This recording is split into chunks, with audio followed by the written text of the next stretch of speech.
Okay, so anytime something has been run through a machine, there are marks that are left on the surface. They're called mill marks, and they're from the individual cuts that each of the each part of the machine is making, so that it comes through and you see a series of lines.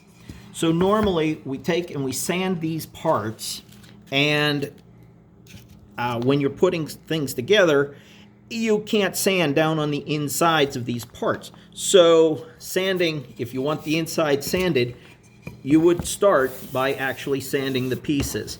Now, we don't have vices and everything like we'd have in the shop, but just to show you what you'd be doing is you sand over the surface. Always sand with the grain. The sandpaper is a cutting tool, just like all of the machines. It scrapes away a little of the material from the surface, and what it does is it evens out that surface and it makes everything smooth. Now, you can go ahead and sand all of your parts if you'd like to. The only thing is there's some important markings on the outside of the pieces that are important to put it together before you sand those marks off.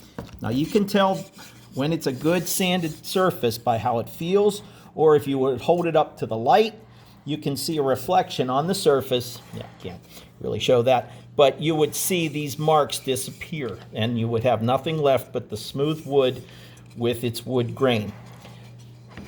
The bottom doesn't need to be sanded. The top, yes, and the side piece, or the side parts for the inside right now.